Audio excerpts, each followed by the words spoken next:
Hi there, everybody. This is Phil Vischer. And this is Tim Hodge. Tim Hodge was the director of this particular film, and Phil wrote it. I think I wrote it. It's called The Star That Saved Christmas. Or something similar. Called The Star of Christmas. Sorry, The Toy That Saved Christmas was our last Christmas special, and once you do one Christmas special, it's kind of stuck in your mind. And then you do another Christmas special and you get them confused for the rest of your days. But this is a really good one. We like this one, right, Tim? I love it. I have seen it almost 100 times. Wait a minute. Tim was also the voice of Charles Pincher, the convict in this. Whom you will see later in Act 2. Later. We assume you've already watched it once before you decided to listen to the audio commentary, correct? Are we right? If not, that you're a very unusual viewer, very sophisticated and advanced. And discerning. And you're not going to get much out of the film if you're listening to us. So anyway, this is the story of Cavus Apethart and Millward Phelps. The way this came about was that about 12 years ago, no, 3 years ago, probably 3 years ago, give or take a year and a half. From late 2002, in case they're watching this like in 2014. Oh, right. Okay, so sometime in, actually I think it was probably 99. Okay, 1999.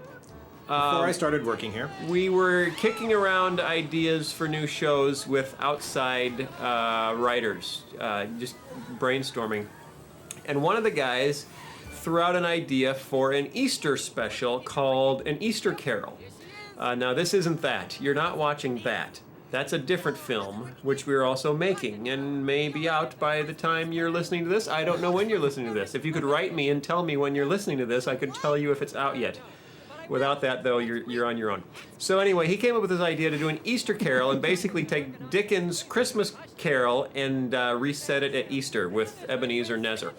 And I thought that was just a terrifical idea. And so we started developing it. Actually, didn't start developing it until last year, 2001, right? Yeah, it was right before we started work on Lyle the Kindly Viking. Right. Okay. So we started working on kicking around the idea to do an Easter special, because we'd done a Christmas special, The Toy That Saves Christmas, but we hadn't done an Easter special. You see? So we started developing the Easter Carol, and then somebody said, hey, wait a minute, why don't we do a new Christmas special too and do them together? And then we thought, well, gee, that would be fun, because our old Christmas special is getting kind of old, long in the tooth, as they say.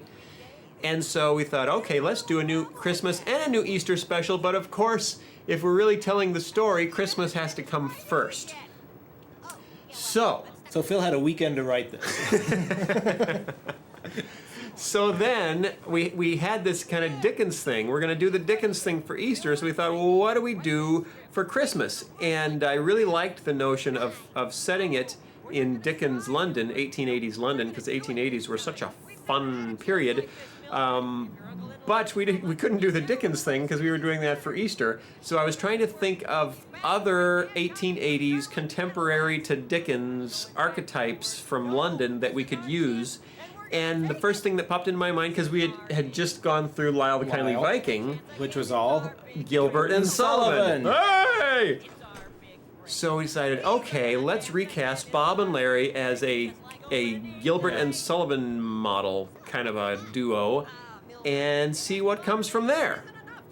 And what came from there was the Star of Christmas. I almost said the Star that Saved Christmas. The Star of Christmas, which is fun because we were working on Easter, which ends up being a sequel for this, but all of a sudden we had to write the prequel to come out first because we have a lot of overlapping themes and plot lines that you will see one day. You'll see, and then you can write us and tell us if you liked it when you see it. Yes. And I love this set, by the way, their offices. And yes. Part of my little favorite parts about it are all the pictures on the wall, because we have photos of lots of other veggies, and most of them came from Lyle the Kindly Viking. It's like, if they've been in the theater business, that kind of doubles as, this is when we put on the Lyle the Kindly Viking show on stage. Yeah. Yeah, oh, and the picture of Larry way up in the upper left-hand corner there, that's from one of our calendars a few years ago. He's in a pharaoh costume. Oh, yeah, I never noticed that. Yeah. That's very interesting. Now, this first song is actually, the big break song is kind of funky. Bless you. Yeah, thank you. I did not sneeze, though. That this technically is not a musical, it's a musical within a film. Because they are putting on a musical entitled The Princess and the Plumber. So the songs are really within that musical inside this film, but then I wrote that song too, It's Our Big Break, which kind of makes the musical around a musical. Except it's the only song around the musical within the film. Hopefully isn't nobody that kind of weird? Hopefully nobody would have noticed. Now you've pointed it out. And like, hey, what's up with that? Is this a musical or what? You can write me a letter if you find that highly disappointing or disturbing. I may even read it. But anyway, actually this song ended up coming in very handy when it was time to score the film because it gave just the right energy for some of the big action stuff. I like the posters in the background. Actually, we did those for Lyle and never used them, so we. That's right. I loved those posters, and they were in a version of Lyle, and then they got cut out of it. But it's Bob and Larry in famous Gilbert and Sullivan musicals. We're kind of kooky for Gilbert and Sullivan around here. Okay, go see the Pirates of Penzance. It's actually very good, and your children will even enjoy it. I took my kids to see it, and they really liked it. I love using songs as score as well, just to pull in musical Which themes. on many films they can't do because they'd have to pay too much money to the guys who wrote the songs to reuse it in to the reuse score. them in the score, or because they're being produced simultaneously and so they can't reference each other. But in our case, because we write our songs in-house and then we write our scores in-house, even though this one was partly out-of-house. Oh, I like that part. That was little. Okay, that's another song, but that was a song from the musical within the film, so that doesn't really count. Right. But that was, I was trying to go for a very Monty Python, out of nowhere, the men in the corner start singing a ridiculous Broadway number. Well, are we ever going to produce The Princess and the Plumber? I want to know what other songs are in this show. I want to see this whole... I love that sound effect, too. It's somewhat spittoon-like, though. Mm-hmm. I'm not sure if that's kosher for a kid's film, but, Well, it bounced off the doorknob. Yeah, we're pushing the envelope here with the sound effects here. And I liked reconceiving Bob as kind of a insecure, ambitious copywriter trying to make it in the world of, he wants Big to be... showbiz. Yeah, he wants to be Gilbert, of Gilbert and Sullivan. But right now, he's just a lowly copywriter. We thought about giving him a mustache in this show, but it was very big and handlebarry, and we hadn't seen Bob in a couple of shows, so we thought, That's right. let's just let him be clean shaven again. But look, Jean-Claude got a mustache. Well, he's not the main And character. Larry got a mustache. But yeah, Well, yes, Bob is. Bob looked a little funny with the mustache. Although Pa Grape with his lamb chops, his big old things. I like those a lot. Yes, those work well. Well, he always has facial hair of some sort. In fact, we still haven't been able to get him to shave since making this. He insists on keeping his facial hair. Actually, we thought about putting a mustache on Madame Blueberry too, but she protested. She would not come out of her trailer until we took it away. The names in here are all actually, I was reading a book about Gilbert and Sullivan, and they're all based on either friends of Gilbert and Sullivan or contemporaries or actors and actresses that they worked with. So Cavis Apethart, Millward Phelps, those are all not the actual, but the first name and last name from different friends of theirs that I put together. And Pa Grape's name is Seymour Schwenk, and that's actually Gilbert and Sullivan's two middle names put together. So there's all sorts of, it's just awash with Gilbert and Sullivan-ish. And you realize, I don't know if you realize, most people listening to this are saying to themselves, who are Gilbert and Sullivan?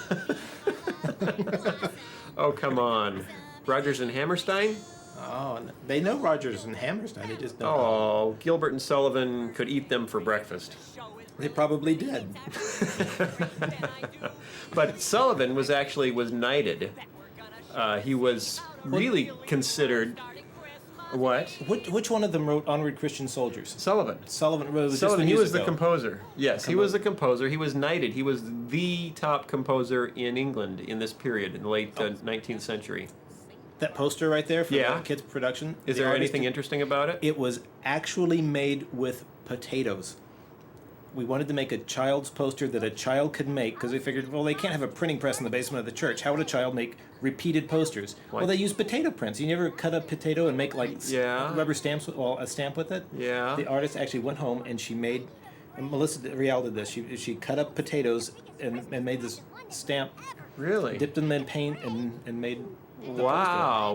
We made part of one of our films with a potato? poster. With a potato, and she cut her finger doing it. She Oh. suffered for her art.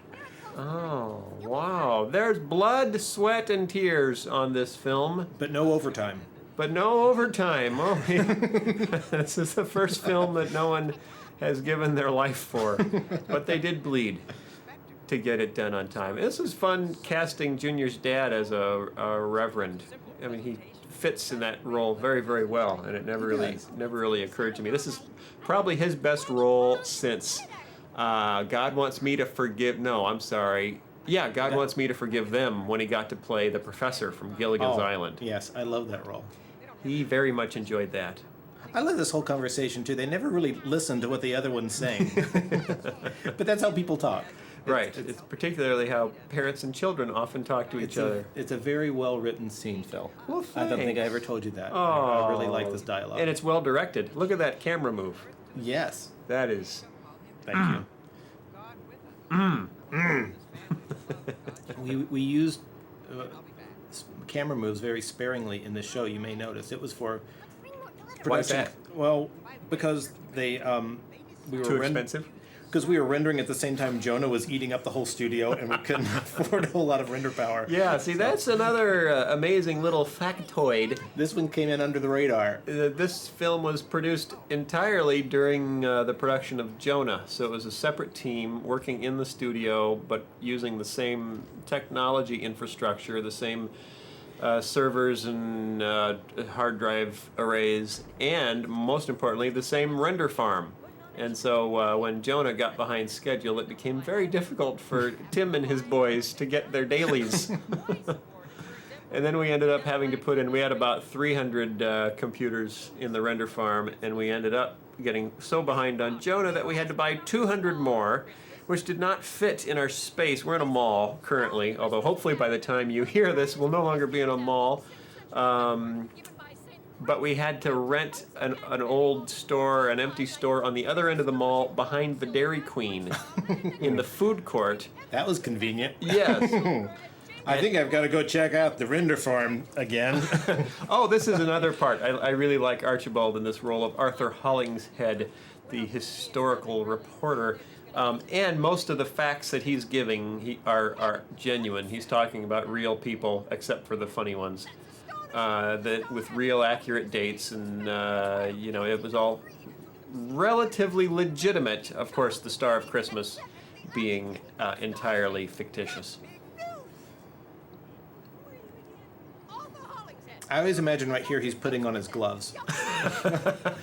You know what you would Tim? You know those little gloves that button on the wrist like they would wear back then? Yes. Rambo would never put on those gloves. No. His gloves don't button. You pull them on with your teeth. And you stitch them into your wrist. I love this newspaper. I wish we could open it up and see the backside too. There are a lot of funny articles and headlines on really? that one. Like the How do you one in the know opening if shot. we can't open it up? Well, I saw the original artwork for it, and it was Oh. quite humorous. So there are more jokes in here than you can imagine. Did we make it with potatoes? No, it was just on a computer, Oh. which Gilbert and Sullivan did not have. No, they didn't, but they did. Here we're talking about them putting electric lights into their show for the first Yes. time to impress London. And Gilbert and Sullivan actually were among the first, or perhaps the first, theater producers in London to put electric lights into one of their shows. They did it, and it was a Christmas show with fairies, and they actually wired tiny light bulbs. This is in 1882 or 83, I believe. They wired tiny light bulbs onto the wands of the fairies and ran them to battery packs in their costumes. So basically, while we were still in Civil War reconstruction, they were wiring Did you lights say to Silver fairies. War? No, I said silverware. Oh, by the way, the only two phones we had in the show are the Prince has one, and then they have the other. Yes. The only two phones in London. Yes, well, phones were very new. But that's why the 1880s were so much fun. Because Do you see electricity the penguins on was the mantle? brand new. Do you see the penguins? Oh, there's penguins on them. I never... Oh, go penguins- back. Well, that's in my. We're not interview, too. allowed to stop this. That's and in go my back. on-camera interview too. But we did that as a tip of the hat to the guys that were working on this because, as you said, most of this was being done during Jonah. So all the Jonah animators were animating on Jonah. So we started out with the guys that had done the Penguins videos. Wow. Now, as animators came off of Jonah, they were joining us too. So this is a mixture of two teams working hand in hand. Well, not literally, but Tongue in cheek? foot and Mouth? foul. Yeah, foot and mouth, hoof and mouth. Mad cow. Guys. Guys. We were gonna put on a show so big, so beautiful, so well lit. It was gonna But that was also the rocket car in the beginning. Also fits in time because this was also right about the time that the Germans were in fact coming up with their first car based on a combustion engine, and Stanley was in fact coming up with his steamer. And so I kind of built on fictitiously, since rockets have been around for, a couple thousand years. So this is an educational show too. Oh yeah, this could run on the Discovery Channel. Oh, I like this. Watch this little. I like the way he glances to the side just before he gets indignant to make sure it's not a closet again. I have the right to be indignant. That's subtle. Very Bob's a great actor. subtle.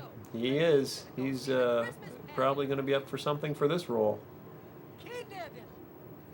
Is that legal? That paw. He just kills me. He's a nut. He's a nut. I was a little nervous when I wrote this script, realizing how much of London you guys were going to have to build. Yeah, we got a little nervous ourselves. Well, out the window there, that's not actual modeled That's not geometry. really that is London? That is just a flat. Oh, it's a flat? It's a flat that looks like London. Like at Universal Studios tour? Yes, very much like that. Only ours is inside. Can we take people on a tour of that? This is the tour. Enjoy yourselves, everyone. We may bump into a shark later on. Keep your kids on your lap. This is the big musical montage where we see everything get bigger. More lights. More lights. Oh, this is probably my favorite song from the fake musical. I think it's mine too. This is the one that makes me laugh every time. Listen to me laugh. And actually, the lyric was an alternate lyric. I didn't think we'd actually go ahead with that line. But I sang it to everybody, and they fell out of their chairs. So I said, okay, we'll see. So don't write us letters, okay? Because I'm real sorry. It's funny.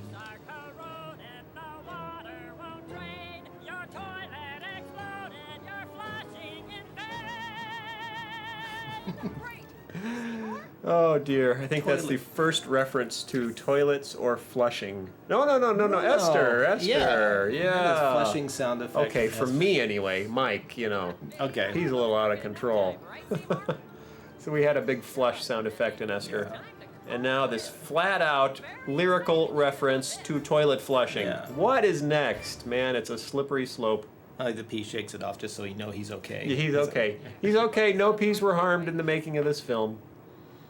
And this was I forget whose idea it was to put the hat on his head so that he can have his big idea at the end of the scene. I think one of the story guys. I thought it was you in the script. I thought it was No. because you wanted the light bulb to go on at the. I thought it got added to the script because someone suggested it. Really? I don't know. Maybe I am that brilliant, but I was thinking I wasn't. Oh no, you are. Please Yes, sir, Mr. Vischer. disagree with me if you disagree with me. Whack, whack. A little too maybe aggressive prop usage there for the limbless world. It's a risky thing. Well, we had to have some business for him to do. You got a wrench and a battery that's not working. You have to. Right. Well, they start winging stuff around too much, and you have Esther flashbacks, and then it's. I think we were very, very good about not breaking our prop usage rules. Yeah, and the rule for the world of VeggieTales in disembodied flying props is you never break the silhouette.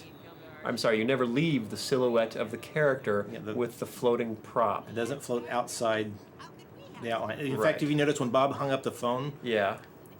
the phone starts moving over, and before it leaves his silhouette, we cut, and then you hear the sound effect on the next shot. Oh, that's good. That was a close one. That's good. Ooh, look. You should have seen that storyboard drawing. That was the most evil-looking Bob. I could not allow it. The note was, Bob cannot be this evil. Ladies Temperance League. I thought this joke was kind of funny. They're fighting the overconsumption of alcohol and they're overeating at the same time. All the people who know who Gilbert and Sullivan were will get this joke.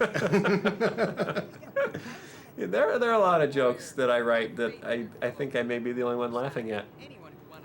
But at least they make me happy. And that's what counts.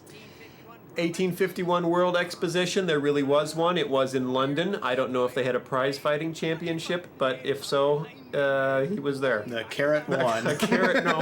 First runner-up. Oh, when we did this shot the first time, when it came back from renders, it was an outside. It was a daytime shot outside. Yeah. So they opened up this nighttime, and the sunlight came streaming in. that Like, looked oops, kinda that was funny. a mistake.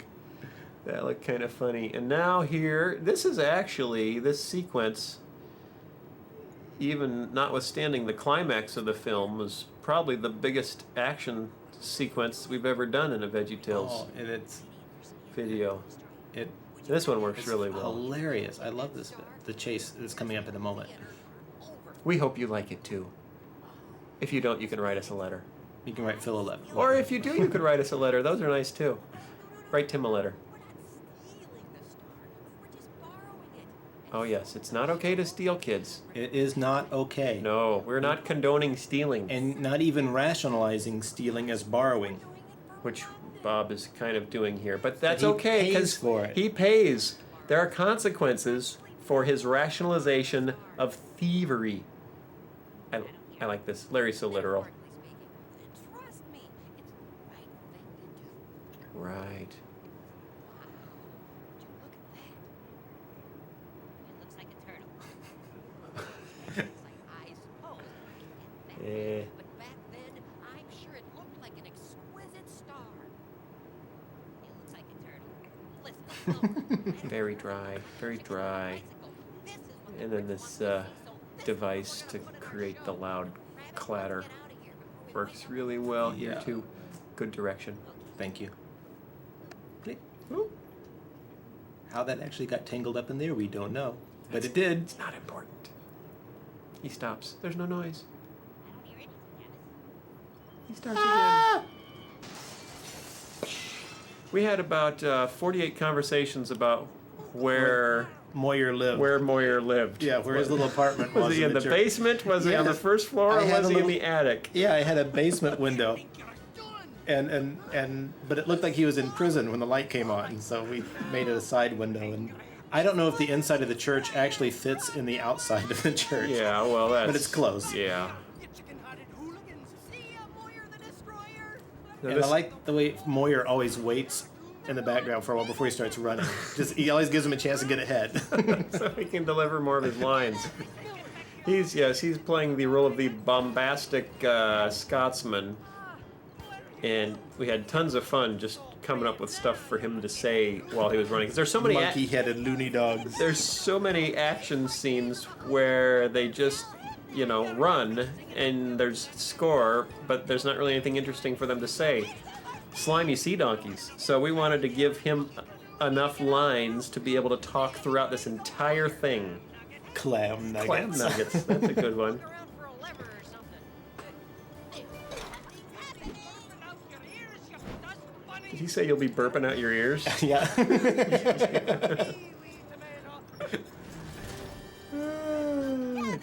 That was a fun one to record too. When Jim recorded those lines. Jim Poole. Jim Poole, yes. He came out of the recording booth sweating because he was just screaming at the top of his lungs.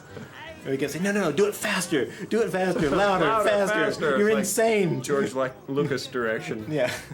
More energy, faster. Slow down, and then you fill up. Speak to me. Hey, why didn't I see that before? It reads all What did he say? Okay, I'm not sure. I'll have to go look at the script again, if there was a script for that part. here with Moyer the Destroyer? On my way. Don't even think you can get away. You're trapped like a Oh, these are my favorites. You're trapped like a bug in this queen's sticky buns. You're trapped like a meatloaf, me mother's meatloaf at a church picnic. somehow become trapped in somewhere. See, growing up at a lot of potlucks, Yeah. you know, if your mother really had good meatloaf, boy. Mike Sage did the voice for the little tradesman there. Have we used him in a long? This is his first reappearance in a long time. It's for been a VeggieTales. while. That character does not pop up very much, although he was in the very first video, Where's God When I'm Scared? It has a great ad lib with Mike when they've thrown Daniel into the hole. And we're not lying. Yeah, that whole thing is Mike Sage and Mike Naraki ad-libbing, which came out wonderfully. We haven't had a lot of reasons to use him. And Which is funny. I love the voice. the last time he came in, he confessed, and this is like 5 years after we had started, that he'd still never seen a VeggieTales video because he doesn't own a VCR. I like this too. Though. Nice And, effects work. and it's the purple powder they put on Yeah, it too. that's pretty cool. Whose idea was it to have Larry trip up on his seat? That was Jeff Croak, the animator, got that shot and was like, I want. I need some business. Yep.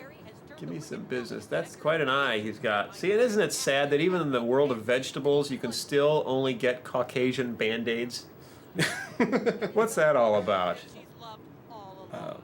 Oh, by the way, we're making VeggieTales Band-Aids now. Cure ads, Band-Aids is a Yeah. registered trademark. It's Cure ad. Oh, sorry. Oh, bring it down. Bring it down.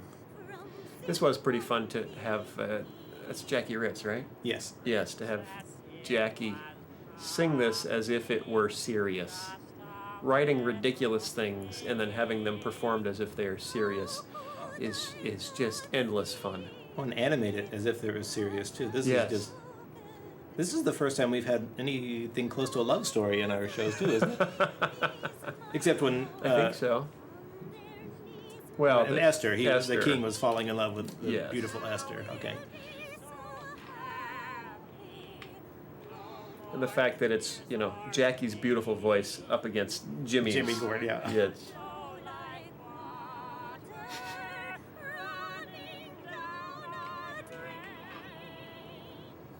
Yeah, I like Larry singing along with the lyrics. Yeah. Since he's the lyricist, he sings along from the audience. And of course, the French peas in one of their more unusual roles as fairy peas. Don't they just look collectible? Don't you just want to get a little Christmas ornament of those guys or something? Funny you should mention it. I wish we had some. Available at a bookstore near you, I'm sure. I hope so. I hope they do. Hold the note. And here there it comes is. the little turtle.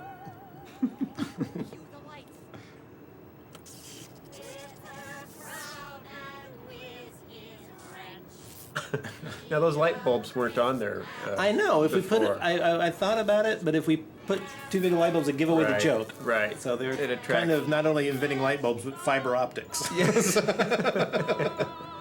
It was very advanced for the 1880s, in particular. And I love that shot. Yeah, It's like a nuclear Uh-oh. blast going on. that's trouble. Oh, and the line I wish we could have saved is when Madame Blueberry screamed, "Divas and children first." This was the biggest tragedy that's ever been in a VeggieTales video. Even Madame Blueberry's house getting catapulted across the countryside. Well, yeah, that was more comic. I mean, this was. Oh, I love that shot. Yeah, that's cool. And This the little is fireman heartfelt. pee. And that was a painting, right? Yes, that was just a painting. That Chuck was not. Palmer painting. Yes, and effects smoke added to the painting. Gorgeous. Gorgeous. And all done at the same time. We were really supposed to be working on Jonah. On the bright side, think I even got called out of some director's time on this to go redo some Khalil dialogue. Yeah. Oh yeah, Tim is also the voice of Khalil. Oh, and I don't know if you Those are noticed this, gorgeous, the those numbers came out. on their name placards. Yeah. It's yours and Mike's birthday. Really? Yeah. Oh great! Now people know how old I am. I wanted to hide it like Milton Berle. Sorry. That's okay, Kevin. This is Tim playing the harmonica. He's quite an accomplished harmonicist. Why, thank you. Harmoniker. Harp player. And this is Tim as he's doing everything. That's kind of our style around here. And the Charlie Pincher. What was your inspiration for that character? I don't remember. I wanted just an old gruff, and you had written it very Cockney, and I just we auditioned several actors, Right. a few around Several the studio, dozen. and funny it should happen. I liked me the best. You know, that's how I feel quite often about my auditions. But we did run the auditions by you first, so it wasn't just me picking me. It was that's right. you picking me as well. There was some authenticity, integrity to the contest. Whose idea was it to put him in stocks? And that was Danielle Lopez, the artist who designed him, and I love that. I want to have a Charlie Pincher toothbrush holder sitting on beside my sink, and Let's get to work on that. Put my toothbrush, my wife's toothbrush, right in those little stock holes there. I think I have the caption under it: "Teaching London to brush." Oh, we're loaded with ideas here at Big Idea, as you may have noticed. And we're sitting here laughing through one of those sentimental parts of the whole show. Well, you know. On that the little bench he's sitting on there. Yeah. We stole that from Jonah too. Oh. That's from the boat. That's the one that I Jonah remember, and isn't that the Big Idea mission statement on the Yes, a bulletin pen to the board? bulletin board. You can't read it, but if you could, that's our mission statement. If you have a magnifying glass, get very close And to your television. And a very, very high resolution television. And we borrowed lots of things from Jonah that if we didn't have to take time to build it again. What else did you borrow? Some barrels up in the alley beside the theater. Oh, Those yeah. belonged to Jonah. Jonah had plenty of barrels. Yep. Oh, I like the key hanging there right beside the cell. like anybody could reach it. That's silly. No one can deliver a teaching moment as well as Dad. It was Dan Anderson, who is not an actor and was just a friend of mine. We went to church together when we did the very first one, and I said, hey, actually we were in dramas together. We were doing skits up in front. It was a church in downtown Chicago, Park Community Church, with lots of artists in it. And Jim Poole was the artistic director. He's the voice of Scooter. And Kurt Heinecke was the music director, and he does all of our music now. This is ad lib here. I love Mike's line here. Right. No one's ever gotten me out of jail before. That's silly. We don't have anything else to do. We could come see your Everything's happy. Hey, great idea. Oh, no. I don't know. We designed this precinct doorway with those globe lights. Do they do that in England? They have precincts? I mean, well, do they have precincts and Do they have doors? Is that an international sign for a police station? I know it is. It's kind of an old American thing, but Yeah, I don't know. it seemed to be kind of the police icon. That's, if there's anything historically inaccurate, let's try not to bring it up. Oh, sorry. Okay, just forget about that. Historically inaccurate, like London being populated by vegetables. No, that really happened. That's a creative license. That's a whole different thing. It's time. All right, now here we go with our next biggest action sequence ever in a VeggieTales video. Woo! I was kind of worried about you guys pulling this one off. I like Junior bouncing on the leather seats. Okay, rockets 1 through 10. I didn't notice that before. 5 were used up coming over here. 6 through 10, we'll have to get to there. The rocket car was also designed by Dan Lopez, who designed Charlie Pincher, It has not been. and has a Along really with Michael Spooner was Oh, right. worked on that as well. Michael Quite a bit. Spooner helped. It has a great Jules Verne Victorian feel to it. It's optional. Okay. I love the leather seats. Yep. We gotta make it to the church on time. When you can ever use that line, you should. Any Yeah. opportunity you have. This just keeps getting weird. Little Mission Impossible thing there. It's a parody. Yes, it's a homage. Homage. A fromage homage. The score was composed by Chris Davis, because Kurt and I were busy Busy writing scoring Jonah.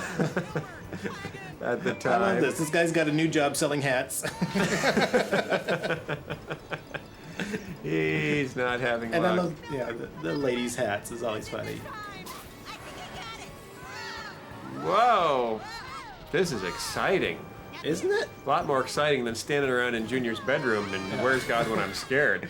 For I a love the climax. donut that comes bouncing Oh out. yeah, I love that. It's a little smoking donut that has Yeah, a it's smoke dust. trail. It was fresh out of the oven. It's a hot one. See, Larry can't see because he's got Lemon Danish. Danishes on his eyes. That's funny. It's a banker. Whoa. That's scary. It is. Now, what's that giant hill in the background? That's that a goes matte by? painting of London. That looks like San Francisco. It's like a big hill. They're going the long way around London. Okay.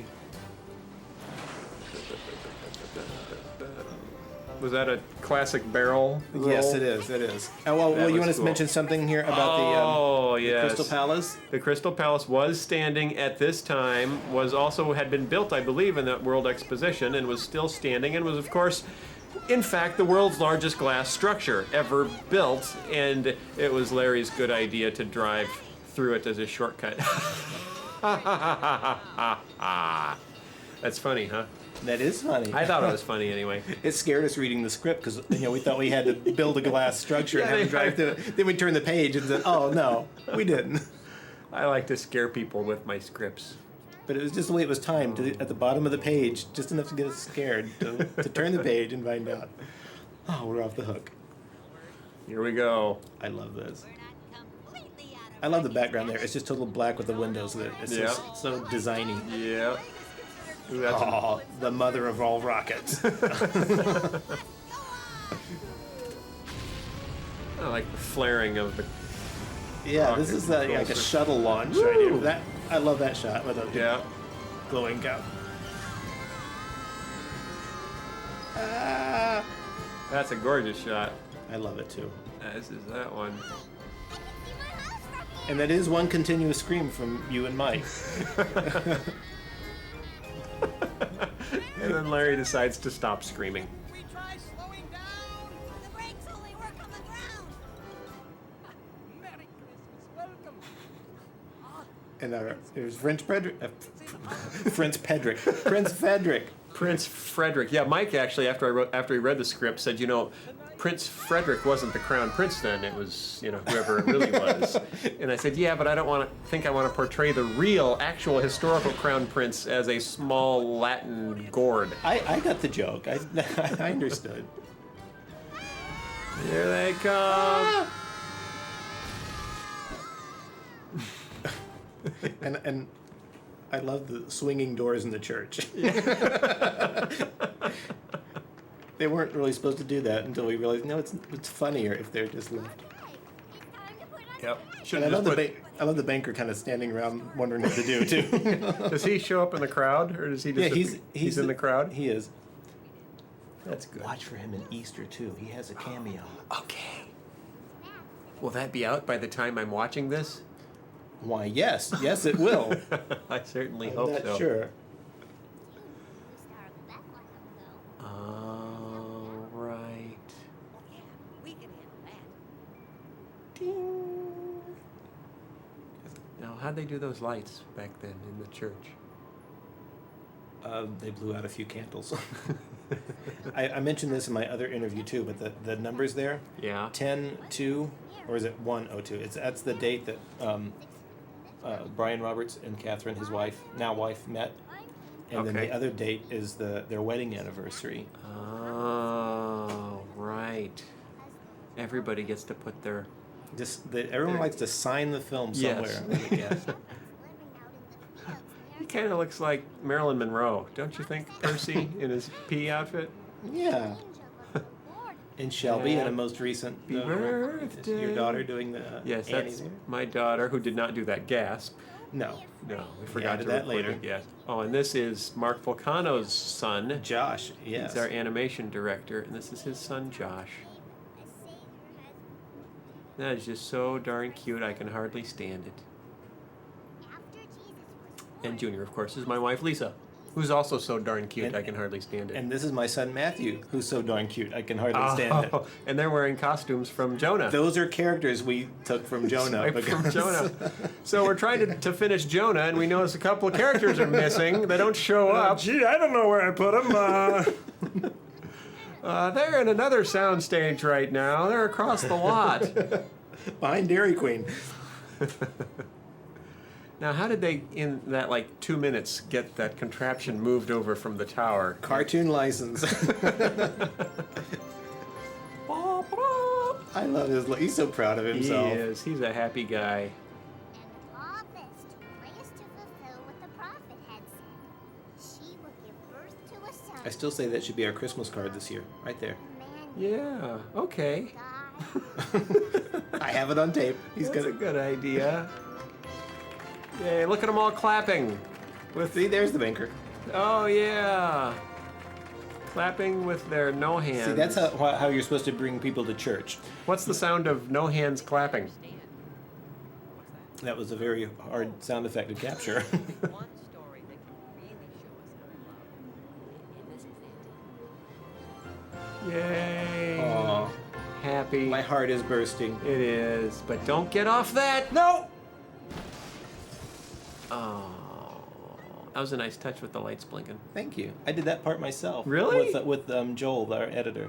Wow. Yeah, I did a little painting, and he edited back and forth between the two shots. And, Cool. Cool. Now this little moment here sets up the Easter film. yes. Some people might assume that he's referring to his chocolate bunny factory, but no, So we won't give any more of that away. you'll understand Very enjoyable when you see the Easter Carol. See, the peas only have their little spear things Yeah. outside. Oh. You notice they don't have them in the church while they're Right. watching, because you have to You have check to- weapons yes. at the door. you go in there. Like the Wild West. Yes.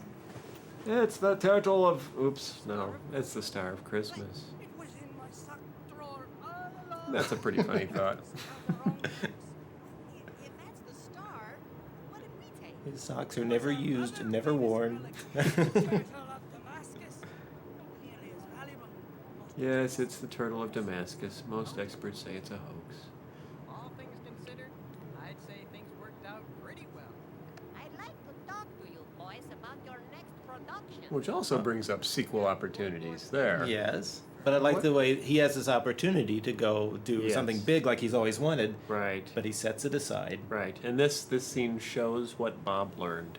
That he, at the end of the day, learned that there's one way to show love.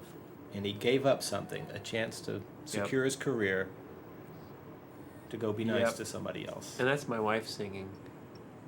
AKA Yes. Junior. That's Junior singing. Yes, I think we need to get Lisa to sing as Lisa more. Les is Junior. No, not less as Junior, just okay. more as Lisa. What do you think Larry got him? Nothing to escape from jail with, I'm sure. It's a hacksaw in the files, chisel, and hammer. Actually, one idea in the storyboard was to have him open up the box and it's a sweater with sleeves, and he put it on over his stocks. I remember that drawing. That was a funny drawing. And notice we have St. Paul's Cathedral and Big Ben and something else over there. It's like every landmark in London is within a one block radius. That's pretty cool. Hey, there I am. You directed that? Yeah. Man, nice job. And you wrote it? Well, I did. Congratulations. I forgot all about Great that. jokes. Well, thanks. And David, get in here. David, come in here. Come on, take a bow. Actually, Nice producing is harder than it looks. Yes. No one at home understands what a producer does, but they are the parent on a film. Everyone else is a child. Tim is a child. I am a Yes. child. All the animators are children. David is the grown-up. This is my sandbox, and David comes out and tells me I'm using too much sand.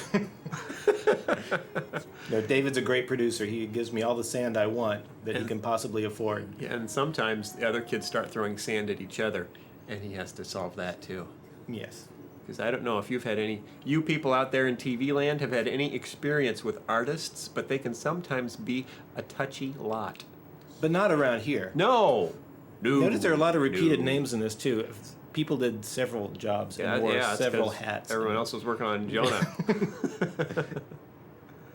Like the little pictures. Thank you. I like putting that in there. See, all these modelers, you notice their names went by in the animation section. 'Cause they animated. I recognize those guys. And these are the people who usually do our calendars, the 2D and textures and graphics. They do calendars and point of They're purchase from displays. our design group. Yeah, they worked. Good heavens, you pulled the whole company into it. Of course. And you even injured one of them, I hear. Cutting potatoes. I didn't ask her to cut potatoes. Now, why didn't you do really funny outtakes? You know, instead of just those Because those stills.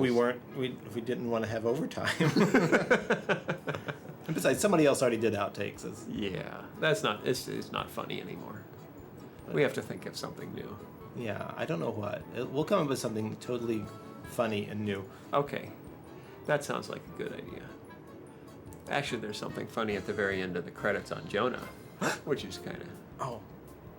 But most people may have already seen it by now, so they. right. If you saw Jonah and didn't stay for the end of the credits, go back and see it. Go back and see it. stay for the end. Stay for the. Oh, those are funny. And not at a pictures. matinee. Pay full price. So that's my birthday. Yes, it Is is. it under Bob? Yes, it is under Bob. Okay. Wow. So if you want to send me a birthday Produ- card or some chocolates or something, now you know when.